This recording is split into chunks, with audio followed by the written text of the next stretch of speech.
I will. She said basically anytime, so we can coordinate a time that works good for whoever wants to join us. Um, so we have the save the date for the Fine Arts Festival. Carol, do you want to do a little update? Sure.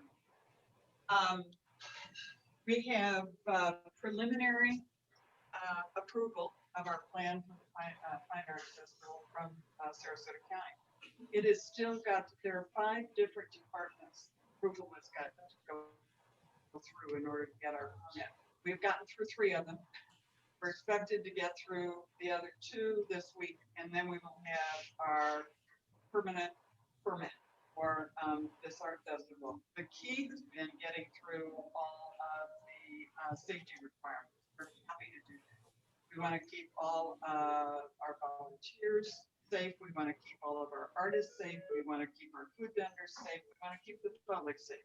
So this is not a big issue, other than we had to cut our booths down from 115 to 88 because all of our booths have to be spaced 6 feet.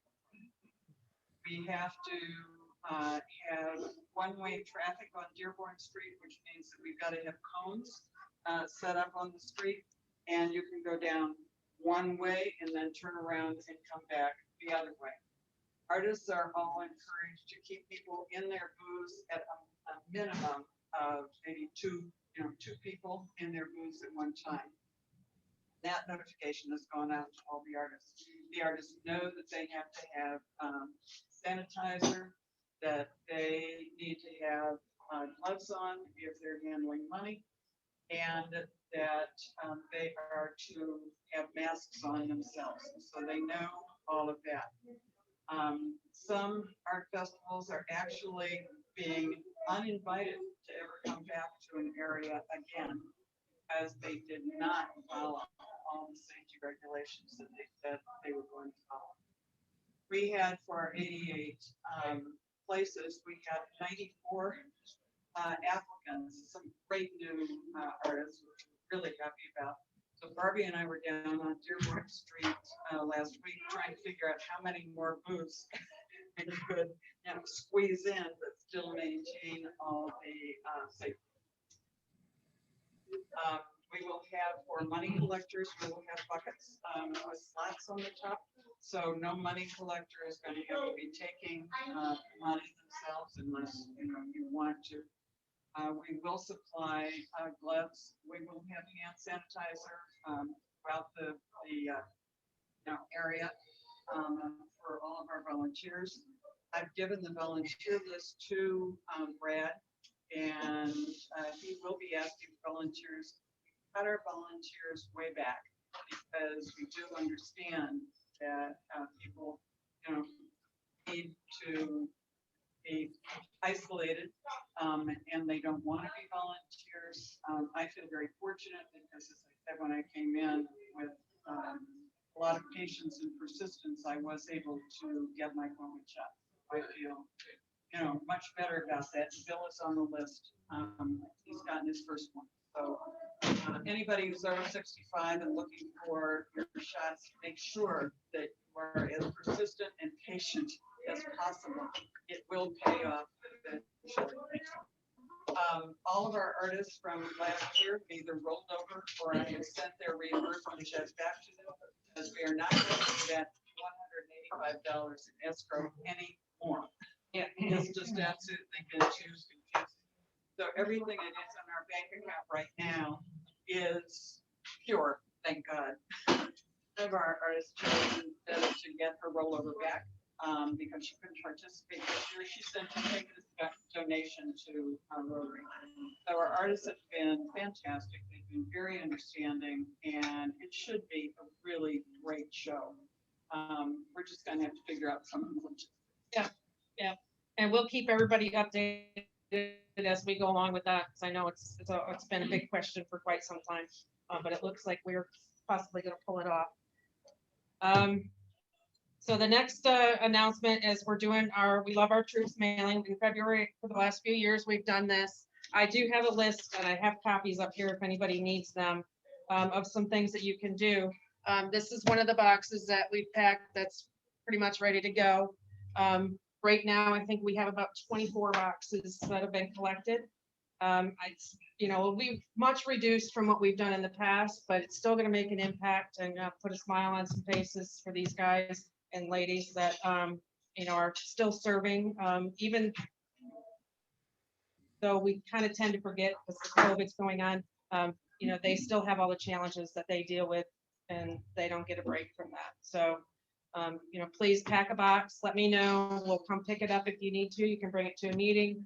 I have empty boxes with me as well. So if you're interested in doing that, and if you can't pack a box or don't want to, we still have, you can donate towards the shipping, or you can print some address labels for us, which you just go to anysoldier.com, choose the soldier, get their address, and that's all that takes. So there's, You have in the box.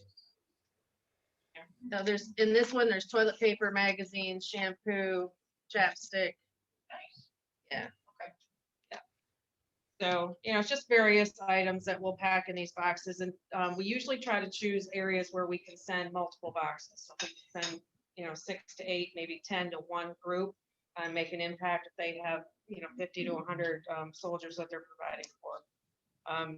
So anyways, and then the last one that I have that I came up with is the Random Acts of Kindness. So February 17th is Random Acts of Kindness Day.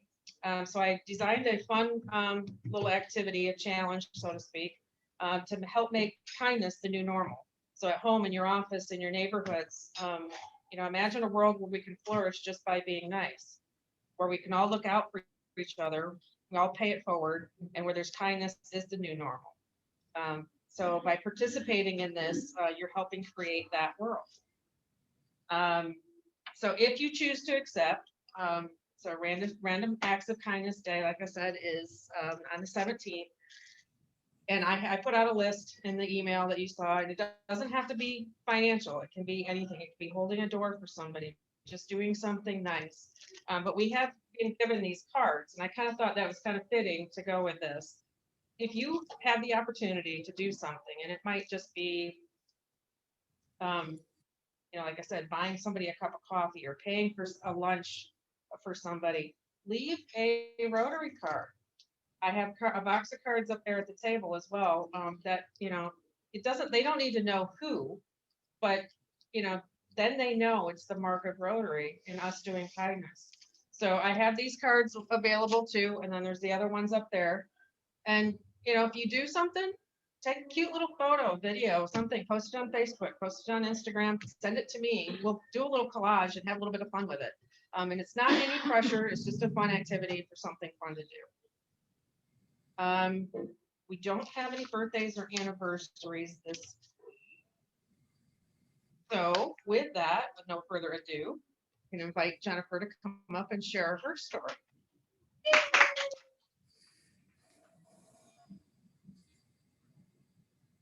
Hey, Brenda.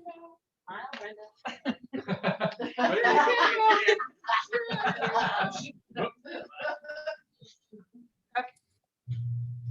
So I was asked to speak about kidney donation. As you see, February 14th is National Donor Day. You have to have a day for everything. Next slide. What can living donors give? There's actually quite a few things, and I don't know if everybody realized that. Kidney donation is the #1, the biggest transplant that is done from a living donor, but you can also give part of your liver, lung, which that's commitment there to me, giving part of your lung, skin, pancreas, and part of your intestines, bone marrow, and blood now is put into platelets and so many other parts of the blood. Next slide. I can't read these here. older than 8. What I'm gonna do on these, I'm gonna talk about the way it went for me. Most of these recommendations are from Tampa General Hospital's transplant program. Every program across the country runs a little bit different. It's not the same, and everybody's experience is definitely not the same. But for the most part, you have to be 18. No major medical or psychiatric issues. That is a big one, the psychiatric. Obviously not pregnant. Your BMI has to be under 35. And now that is one thing that I ran into. Tampa actually wants you to be under 30. So I did have to lose some weight for the surgery to get that done. And like it says, you still can if you're overweight. There's just other things they have to do for it. You also have to know the risks of surgery. There's always a risk of surgery, always, from the littlest surgery to major surgery. You need to be able to have 2 years that you can, through Tampa, you have to have 2 years that you'll be able to go back in for checkups and or the transplant centers are all part of a network of programs, and they want you to monitor you afterwards so they can keep stats on the donors from that point on. And you're a smoker, they obviously don't want you smoking, and they will rule you out on that. The anesthesiologist can say no, even up to the day of surgery. If they find out you're smoking, if you try to lie, they'll know. They will figure it out. Do you need to be related? No. And if you are related does it mean better? No. And what they do is they take a blood sample. And if you know who you're going to donate for, they'll take their blood, your blood, they mix it together. And if you get it, you want a negative, because what it is, the antigen is what they're looking at. And if they don't fight with each other, it's a negative, that means you're good. If you get a positive, that means that there's a higher chance of rejection from them, and then they will not schedule it. If you don't know who you're doing it, if you're doing it just to do it for somebody, then they just go on and you go to the next step, because you're not comparing at that point in time to somebody. One. You know, who you donated to? The first step in donating is to call the program at whatever center you want to use. You can do a lot of research online on different centers. I chose Tampa because their record's incredible on the transplant. They're one of the top ones in the country for transplant. And it was close. So, I mean, it worked. That was a win-win for me.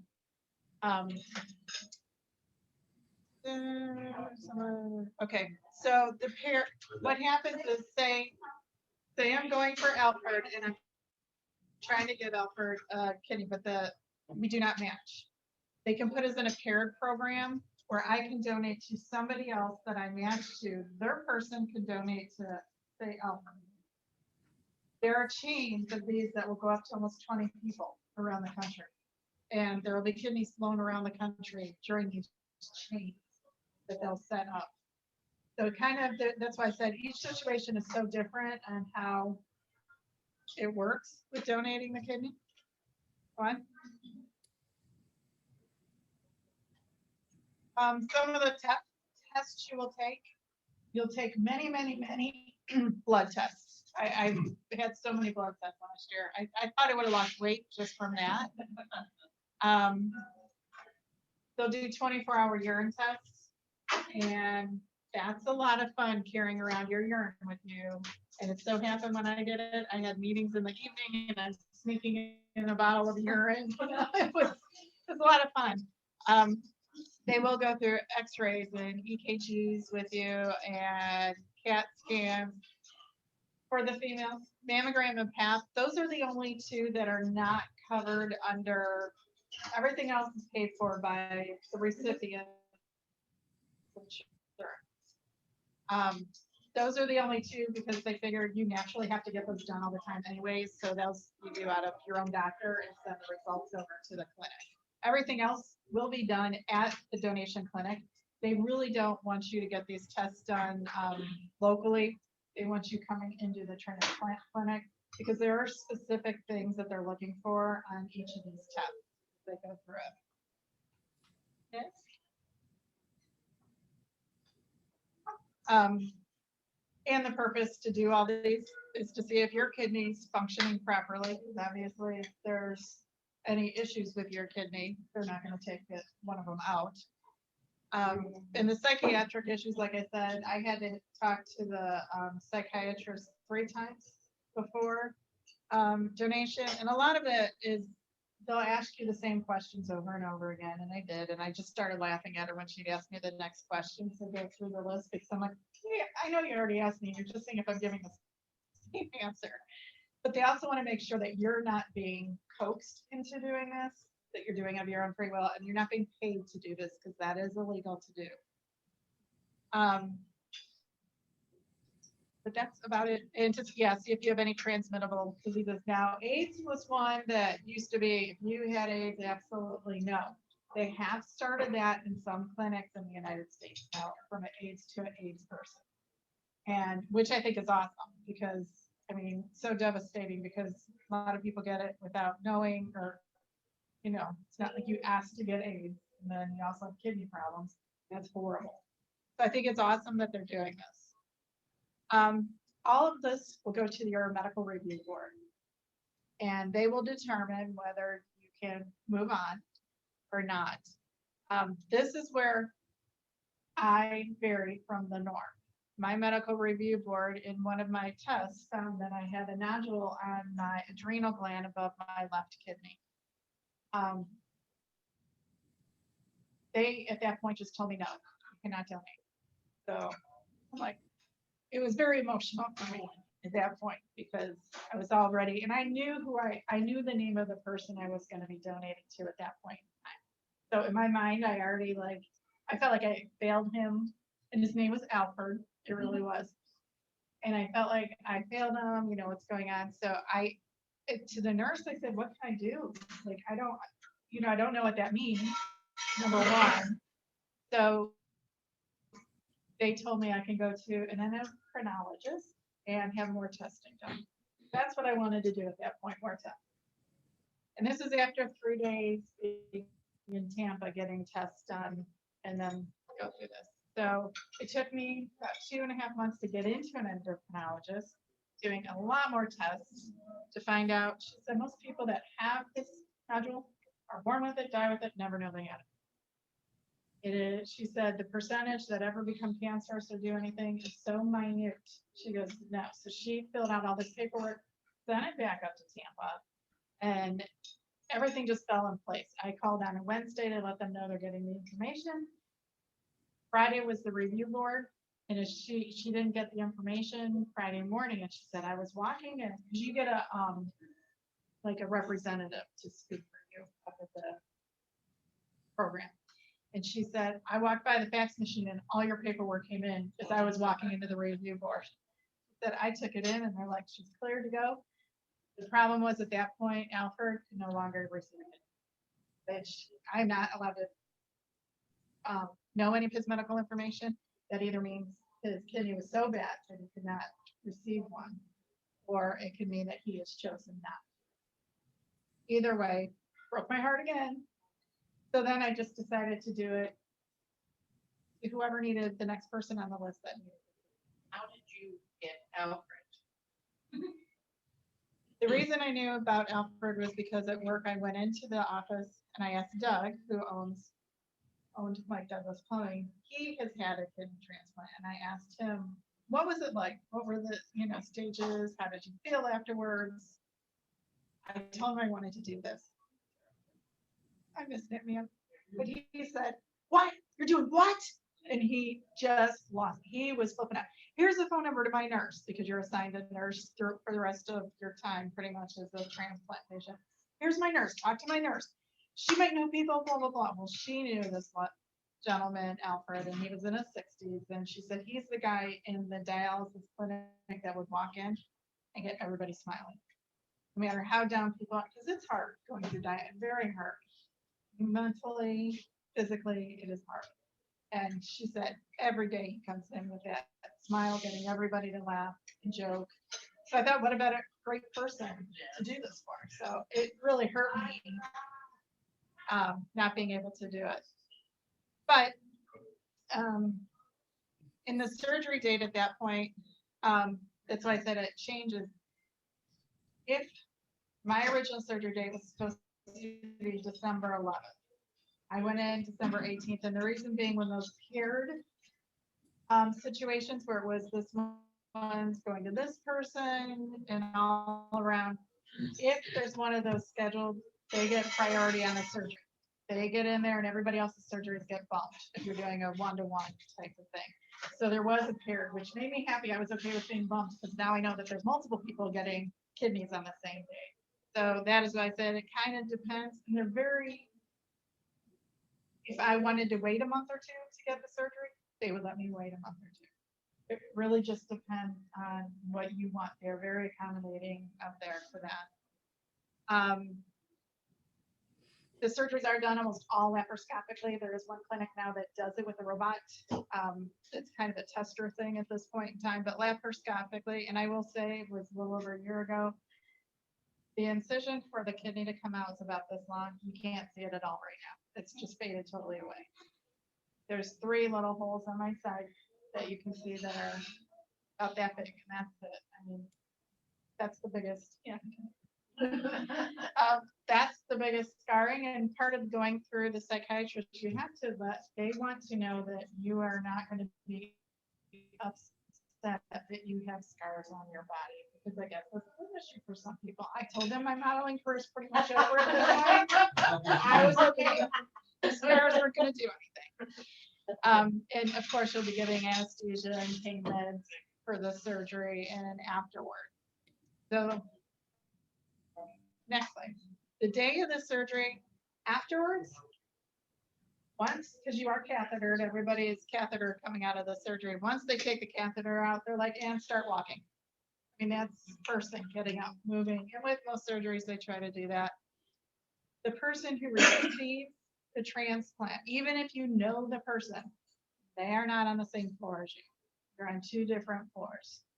I, thinking I'm going to be all tricky the day of surgery, I tell my husband, do not get on your computer while I'm in surgery. You need to look around the waiting room and see whose family's talking about they're waiting for this transplant. Because I don't know who it is. So we check into the hospital, get into the elevator, going upstairs, and we get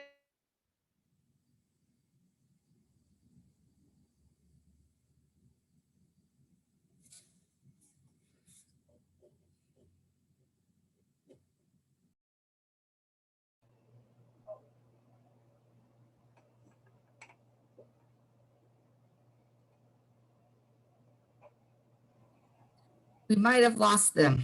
Yeah, I think so. Right when it get good. I'm gonna try texting Deb.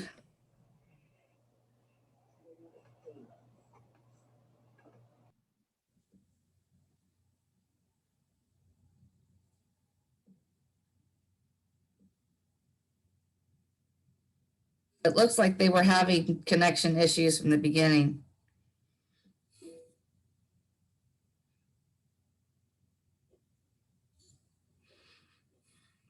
I just text her.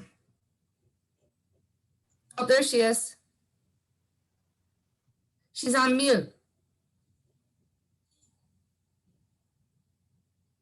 You're on mute.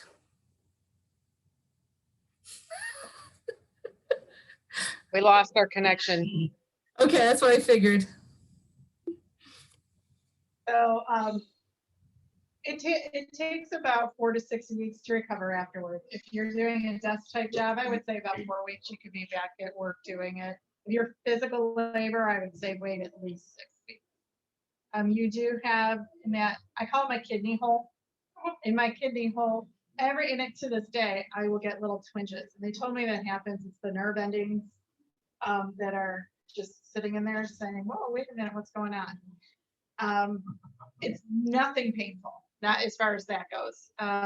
Honestly, probably about the second week, I really didn't have pain. I had soreness. The easiest way to get rid of the soreness was to honestly do some abdominal yoga, and it relieved that pressure. And it was, I mean, within 30 seconds, it relieved. It was amazing. I've always liked yoga, but now I'm a firm believer in yoga after that. The biggest question I have had, why? Why did I donate my kidney? And honestly, who wouldn't want a piece of this? Who wouldn't want a piece of this? Especially since your modeling days are over. Right. What it comes down to is, I don't have a good answer for that.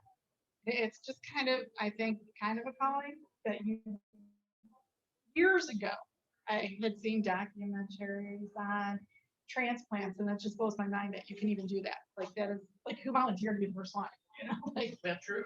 to do this. And they have been doing kidneys since the 50s. So they're pretty good with perfecting this. And my surgeon came in the night of the surgery to check in on me and told me that the recipient was creating their own urine at that point, and that's awesome. That means that they have a thing called like sleeping kidney where it takes a while, but usually when you do 1-to-1, it's out of the body for such a short time that the kidney will start right away going bad. So he said, your kidney was about as perfect as a kidney could be to transplant. And I just looked at him and I said, Dr. Tran, I said, you say that to all of you.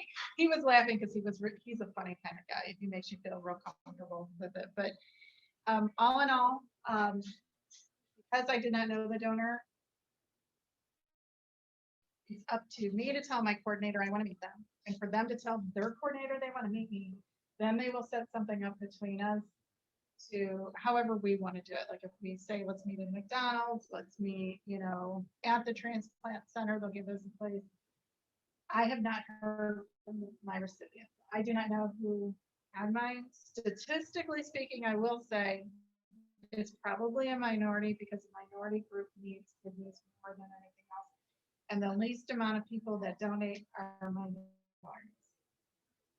It's really sad because the number one reason for kidney failure is diabetes. And it's sad. So there is a website, the American Kidney Fund. There's a few websites, but American Kidney Fund has a ton of information on your kidneys, even recipes for kidneys, how to keep your kidneys healthy. Dietary wise, for me, the only thing I have is a repercussion of this. If I have any imaging done, any tests with imaging, they ask that I only get 50% of the imaging dye put into my system. And then once that happens, I have to flush real quick with water, tons and tons of water.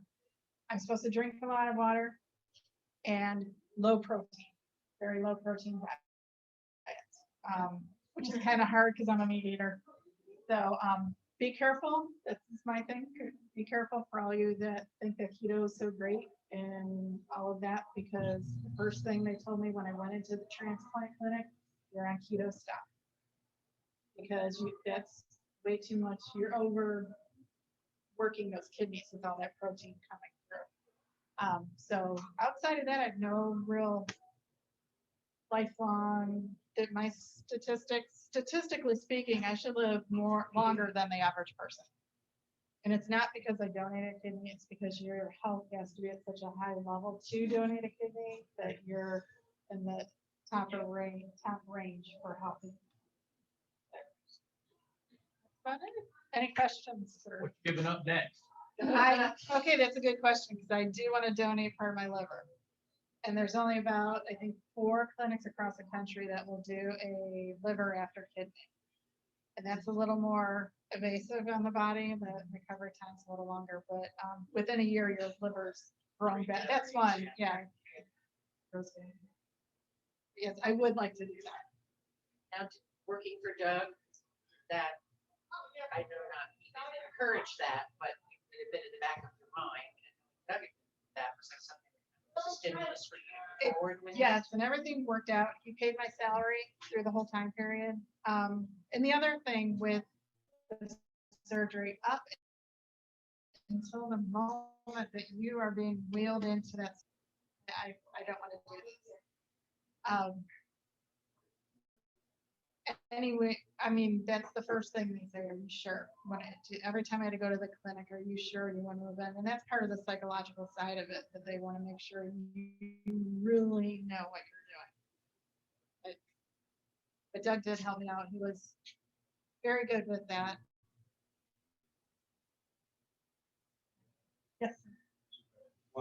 Can a email donate? The only thing matters if you're the same blood type. Doesn't have to be positive or negative, that doesn't matter for this, if you're O, you're O. You just have to tingle. And, do you have any say preference of like doing it? If you know, like ahead of time, say somebody's, because there's people out there that are campaigning, have things on the back of their car saying, I need a kidney. Right, That, yes, but as far as when you do it, without knowing, no. they just go by the. The way they do it That's is, it. yeah, they go to who's next on the list, and then who you match with, and then they call that person and say, hey, we could do this surgery in 2 weeks. It's so strange the way it's set up, because there's 2 different lists you can be on. You can be on that paired list, looking for people, like if you have somebody you know that wants to donate but doesn't work for you. So you could be on that list, and then you could also be on the, and I always mess up the word, it's not quite that, but it's close to that. But on the list of people that you don't know that are just volunteering to donate. So that, and then there's also the from a cadaver. So if somebody passes away and they are an organ donor, you're next on the list, you can choose to take that one. Statistically speaking, you have a better chance with a living donor than you do, because the match, they do so many cross matches, and they have time to do that. Or with a deceased person, I'm doing that because I gotta get that in. So you have a better chance with it. Surprised that your recipient doesn't want to meet you to thank you. There's different, because they even went over that with me, and I was like, okay, I get both sides. Sometimes they don't want to, because there have been things in the past where, say, I meet Alfred and I didn't know him ahead of time. We go out to lunch. Yeah. Well, pretty much, or why are you drinking that beer? Should you be drinking a beer? I gave you my kidney and you're sitting there drinking beer. Wait, you're going out to have a cigarette, you're smoking weed, what? I gave you my kidney. So it's because of those type things that some people don't want to know who they got the kidney. So I understand both sides. I personally would want to know. But I understand both sides. I have 2 questions. You mentioned you chose Tampa. What other locations are there in Florida, if any? And secondly, is this covered by health insurance? Is it covered by the transplant program? How much comes out of your pocket? Nothing should come out of the donor's pocket, except for the mammogram and PAP, but that. And trust, you guys don't have to worry about that.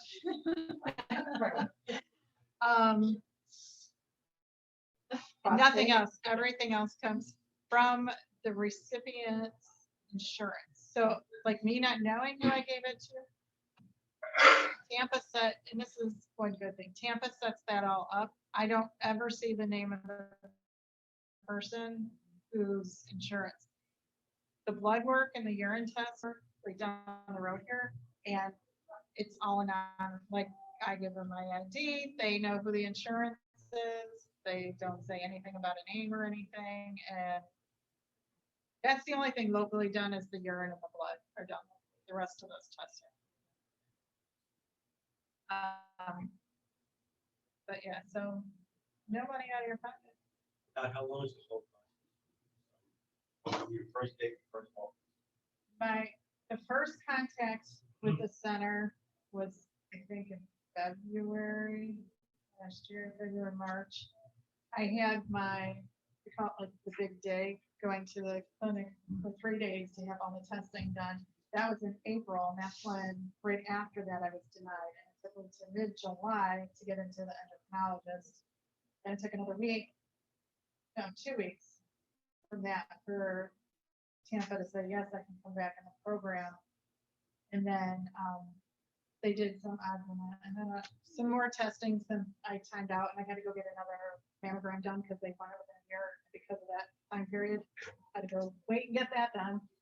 And then they asked me in November when I wanted to surgery. So yeah, I was trying to do it before, yeah. Yeah, so I wanted to do it as a Christmas gift to somebody, and then I told my husband, but I don't know, maybe it's a Hanukkah gift or a Kwanzaa gift Yeah. or a Happy New Year gift to Right. somebody. Because you really don't know, but I wanted to try to get it put done before Christmas. And because for work, that time period for me is slow, so it worked out good with Christmas that and. Anybody else? I don't know if we still have our I Zoom don't think connection. so. I think they're Yeah. bad. Well, they got most of it. No, you do. We You can still see you. Okay. Very good. We can't see you guys though. Yeah, we can't see you. That's all right. Peanut gallery. That's right. But Devin has you other places in the area. Oh, yeah. Is it Tampa? The Cleveland Clinic has clinics around the country, and some of them do it, some of them don't. Because the last I knew, Cleveland Clinic in Cleveland, the big Cleveland Clinic did not do them, but the Cleveland Clinic in Fort Lauderdale, or in, Lauderdale, I believe does do them. I think there's one in Orlando.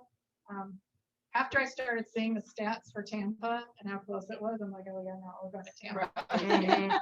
And I like that hospital. We've dealt with them before up Right, there. right. And their transplant clinic, if you're used to that area and you go across the bridge to go over to the hospital, the big building right before going across is they have a transplant clinic there. Awesome. Does anybody on Zoom have any questions? I don't see. Everybody still muted. Yep. Okay. All right. Well, fortunately, we all know Jennifer and know how to get a hold of her. So if you do have a question, please reach out to her. I'm sure she'd be happy to help you. Because Alfred's gonna want to take a picture, I'm sure.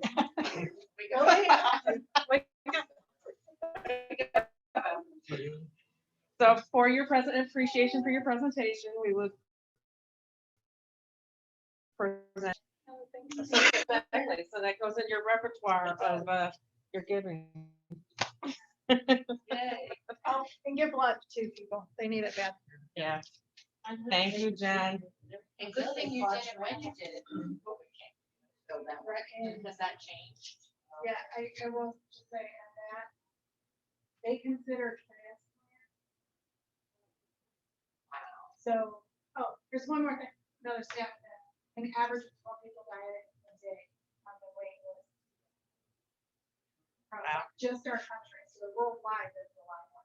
But, yeah, it was considered a elective surgery, so there's people that died this last year, just like, there's, Right. you know, there's a perfectly good kidney there. Right. Interesting. All right, so we'll go do any happy or sad dollars if anybody has any. I got a happy dollar. I need somebody on Zoom needs to see this. Okay. Brenda, you still on this call? Brenda Peckham. So somewhere on about 2 weeks ago, Karen came home and in the back end of her automobile had about 3 or 4 bags of ladies' clothing. The lady passed and they wanted something to do with the clothes. So she says, well, I was taking her to the Gulf Coast United Methodist Church's clothing closet. She said, well, and by the way, she said, there's a bag out there that has a bunch of socks in it.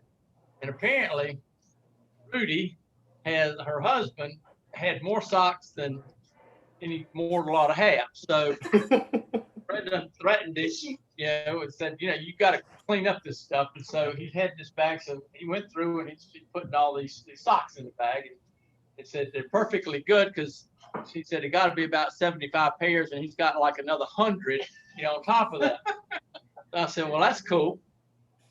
He said, feel free to, rummage through it if I wanted to. And so, Sunday afternoon before we're going to take it over to the church. And so I got about 50 pairs of socks all laid out on one. And I'm looking at these things, and these are the coolest socks ever. And so I got probably 20 pairs of these things, and I call them Rudy socks. So this morning, I'm looking for something that you know, He wanted to had- match his shirt. had a with little his blue in it. socks. I mean, they're crazy stuff. So I put these things on and I'm looking at it. I'll be doggone. One of them literally says right foot, or it says right, and one's got left. And you got little lines to line them up on the bottom of your feet. So you tell Rudy I'm giving a $50 to every day. And I'm gonna get. Did you get him on the right one? Yeah, that's a jazz. Well, yeah, I mean, it's really kind of amazing. And here's one for, I guess, Rich, thank you, and then Jennifer, thanks for being with us. A good program. Thank you. Put it on that table there in the front, please. Thank you. Rudy's up. Anybody else? I don't know if we can top that now, but Yeah, pressure, pressure. Hey, I just have to let you know, he wouldn't give up his Superman one, so. My husband really is a woman in a man's body. So. even though he's shopping from the That's Rudy what bag. I'm Ed, I got a happy dog. I'm on condo board of my education. We did not upgrade our bylaws since 1970. So I was on board and just read those. Oh, that's an outfit job. Bylaws.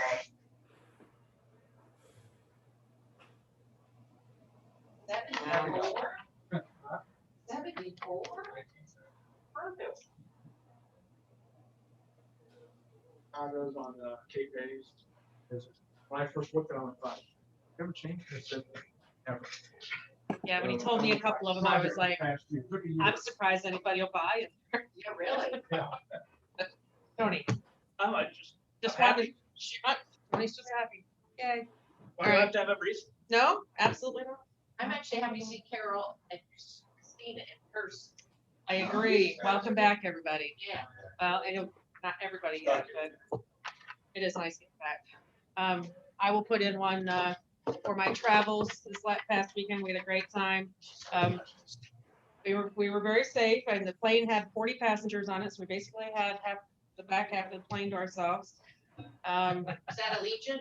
That was Allegiant. And let me tell you, I mean, the stewardess came through and I said, go tell your friends, $29 fare. I mean, it's like, it's crazy. And everything went perfectly. That round trip. Houston. Each way. Yeah, I'm sure when we go for Rotary. It's Houston. Yeah, it is amazing. It's a nice town. I mean, I didn't have any idea anything about Houston before I went, and we found tons to do and lots to see and had a great time. All right, go. Though I didn't win the Buccaneers, did win the third. Oh, bro. Very nice. And we only get one? I gave two. You know, in Lemon Bay, they really find them I know, drastically if they I win know. anything like that.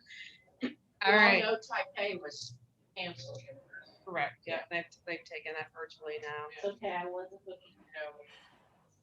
Yeah. Anybody online have anything that they want to share? No, life is good.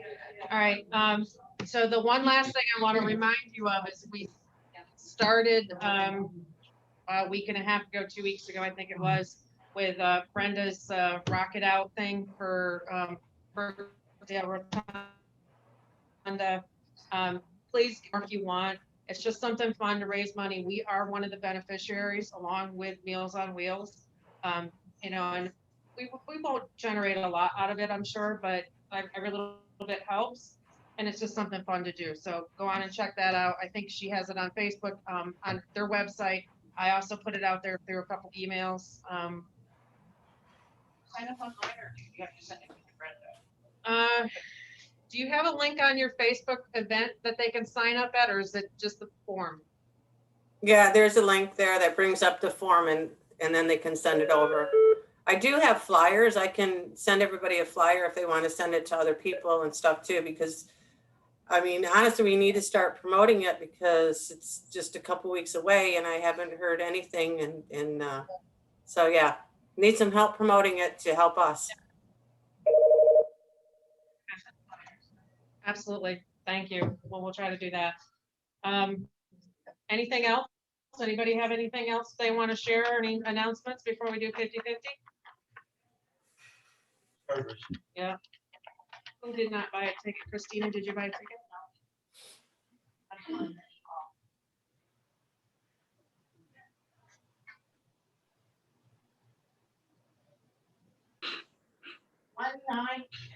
$192,621. And we got $10. 192,621, going once.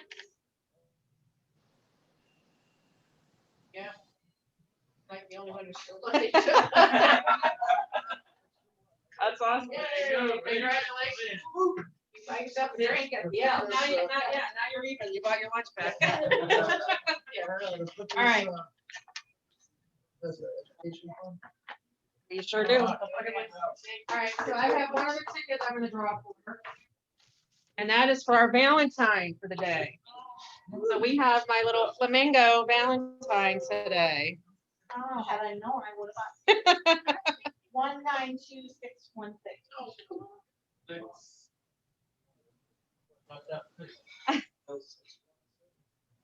go. You're dinner. For the flamingo. We got a flamingo. Take it home to your honey. That's so cute. That on your dashboard. That like goes every for night your yesterday. your Florida visit, that's right. All right. And I think unless somebody else has something else to share, I think that's all we have for today. Everybody good? All right, Tony, you want to lead us out with a four-way pledge? Yes. Four-way. Four-way test the things say or do first. Is it the truth? Is there all concern? No goodwill and better friendships. Will be beneficial to all concerned. Thank you, Rick, for joining us today. Thank you, everybody. Have a great afternoon. Thanks, Deb. Good meeting. Thank you. See ya. I didn't know until like 11 here. So if I stay on. For her, You know, I don't know. Hey, Deb, hi, Ken. what airline did you go on? Allegiant Air. Oh, from Punta Gorda? Allegiant Air. Did you go from Punta Gorda? Yep. Thanks. Yep. Punta Gorda to Houston, direct flight. Mhm. It's a nice little. There you go. You can re-gift it. Enjoy it. Thank you. Okay, bye-bye. Bye, Ken. Bye, everybody. Thank Bye. you. Outside on the dock. Yeah. Right, yeah. So I reached it. Yeah.